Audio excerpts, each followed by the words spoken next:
I never thought I'd be sharing this story, but I need to get it off my chest. My wife and I have been married for 5 years now. We met at a community theater group where I was helping with set design. She caught my eye immediately, not just because she was beautiful, but there was something different about her. She had this quiet grace, always helpful and kind to everyone, but there was also a distance in her eyes that I couldn't quite understand at the time. Growing up in a small suburban town, we both came from traditional families. Her parents were especially strict about following old-fashioned values. I always thought this explained why she was so reserved, especially when it came to showing affection. Even when we were dating, she would gently pull away if I tried to hold her hand or put my arm around her. I respected her boundaries, thinking it was just her upbringing, or maybe she needed more time to feel comfortable. But something always felt off. Sometimes I'd find her sitting by the window in our living room, just staring into the distance with this vacant look. When I'd ask if everything was okay, she'd give me a small smile and say she was just thinking. I got used to it, figured it was just part of who she was, especially since she always refused when I suggested talking to someone professional about it. Everything changed 2 months ago when she got a message from Sage, who apparently was her closest friend from high school. Sage had moved to our town for work, and suddenly my wife was transformed. It was like someone had flipped a switch. Her eyes lit up, she smiled more in one day than she usually did in a week, and she actually wanted to go out. She started meeting Sage for coffee, lunch, dinner, any excuse to spend time together. At first, I was happy for her. My wife had always been a homebody, rarely going out except for necessities or family obligations. Seeing her excited about something felt like a positive change. But then I noticed how she'd light up every time her phone buzzed with a message from Sage, how she'd spend hours texting and smiling at her screen. Last week, curiosity got the better of me. I know I shouldn't have, but I looked through some old public photos on social media. What I found made my stomach drop. There were dozens of pictures of my wife and Sage from their high school days. The way they looked at each other in those photos, it was nothing like how my wife looks at me. They were always touching, holding hands, hugging, leaning into each other. The same wife who had always told me she wasn't comfortable with physical affection looked completely at ease with Sage. The most confusing part, Sage hasn't met me yet, despite being back in town for weeks. Every time I suggest joining them for coffee or dinner, my wife makes some excuse about Sage being busy or not feeling well. When I press for details, she changes the subject so quickly, it gives me whiplash. I've been sitting with this knowledge for days now, watching my wife come alive whenever Sage's name comes up, seeing her check her phone constantly, noticing how she seems more distant than ever with me. I can't help but wonder if what I thought was shyness all these years was something else entirely. The pieces are starting to fit together in a way that makes my heart ache, but I'm terrified to ask the questions that keep me up at night. Yesterday, I finally gathered the courage to talk to my wife. I showed her the old photos I found, then her reaction told me everything I needed to know before she said a word. She started breathing heavily, almost hyperventilating. I helped her calm down, but then she got angry that I had looked at Sage's photos without telling her. She tried to change the subject, like she always does when things get uncomfortable. But this time, I didn't let her. I stayed quiet, waiting for her to talk. After what felt like forever, she broke down and told me everything. Sage wasn't just her high school friend. They had been together since they were 15. They kept their relationship hidden, pretending to be just close friends. They had known each other since elementary school, and somewhere along the way, their friendship turned into something more. But when her parents found out during their senior year, everything fell apart. They were furious, and Sage ended up moving away to college early. They hadn't seen each other in person until now.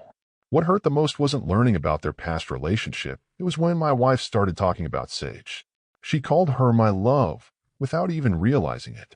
In 5 years of marriage, she had never called me anything close to that. When I asked if they had been physical since Sage came back, she said no. But the way she talked about Sage, the look in her eyes, I knew she was still in love with her. Then came the real punch to the gut. I asked my wife if she loved me. She said yes, but like a best friend. All these years, I thought we had a marriage. It turns out I was just a really good friend who happened to live with her and share her last name. She explained that her parents had pushed her to marry me. They thought I was perfect, stable job, good family, same background. They told her it would help her get over her phase with Sage. She started crying, apologizing for lying to me. She said we had such a good friendship when we met, and her parents were so insistent. That's why she never wanted to be romantic or physically close with me. She just didn't feel that way about me or any man. She said I was never the problem, but those words didn't help. For years, I had questioned myself, wondering if I was doing something wrong, if I wasn't attractive enough or romantic enough. Turns out, it had nothing to do with me at all. I couldn't stay in that house another minute. I didn't yell or cry. I just got up and went to my sister's place. My wife didn't try to stop me. The worst part is, she doesn't even seem to understand what she did wrong. In her mind, we had a good friendship, and that was enough. She doesn't see how she used me as a shield, how she let me believe in a marriage that never really existed. I spent the night at my sister's house, staring at the ceiling, thinking about all the signs I missed or ignored. The way she would tense up when I tried to kiss her, how she never initiated any intimacy, the distant look in her eyes during family gatherings when people talked about relationships. It all makes sense now, but I feel like such a fool for not seeing it sooner. When I went back home the next day, I didn't waste time with small talk. I walked in and told her straight out that I wanted a divorce. Her reaction surprised me. She burst into tears, saying we couldn't get divorced. That would ruin everything. But what really got to me was when she said, "There's no point in breaking up just because I don't love you romantically." That's when it hit me. Our whole marriage had been like this. Me trying to be a husband, and her just going through the motions while keeping me at arm's length. When I asked about Sage again, she didn't deny still having feelings for her, but kept insisting we shouldn't divorce. It felt like I was just a convenient shield for her, something to show her parents and society that everything was normal. I made it clear that I was getting a divorce whether she agreed or not. I told her I wouldn't out her to anyone. If people asked, I'd just say we grew apart. The house and land are mine anyway, inherited from my grandfather. Maybe it wasn't nice, but I told her she couldn't claim any of it. She just sat there looking defeated, saying she'd probably have to move back in with her parents. That made me feel a bit bad because I know how strict they are, but I couldn't keep protecting her at my own expense. She's staying in the house until next month, and then she'll leave. Her parents have been calling me, demanding to know why we're divorcing, but I've just told them it's between me and their daughter. Thankfully, we never had kids. She brought up having a baby a few times over the years, but something in my gut always made me say I wasn't ready. Now I'm grateful for that instinct. I've been seeing my therapist more frequently lately. He thinks I actually started grieving this marriage a long time ago, even if I didn't realize it. That makes sense. What I'm feeling isn't the sharp pain of heartbreak, but the dull ache of betrayal. I'm not mourning the loss of a wife who loved me. I'm mourning the years I spent believing in something that wasn't real. Some friends have told me I'm being too understanding, that I should be angrier. Maybe they're right, but we're both victims of a society that forced her to hide who she really is. I can understand the fear and pressure she felt, even if I can't forgive how she handled it.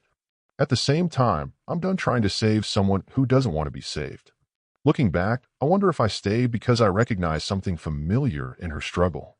Maybe I thought I could help her find happiness, or maybe I was just young and naive enough to think love could fix anything.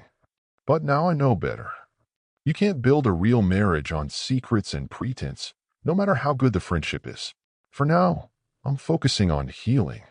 I'm spending time with my family, working on myself, and trying to figure out who I am outside of this marriage. I don't feel the need to have some dramatic confrontation or revenge story. Sometimes the kindest thing you can do for yourself and others is to simply walk away. I'm not angry anymore, just tired. Tired of pretending, tired of making excuses, tired of living someone else's lie. I'm ready to close this chapter of my life, not as the husband who lost his wife, but as someone who finally found the courage to face the truth. Maybe someday I'll find real love, the kind where both people choose each other freely and honestly. But for now, I'm learning to be okay on my own. Thank you for watching.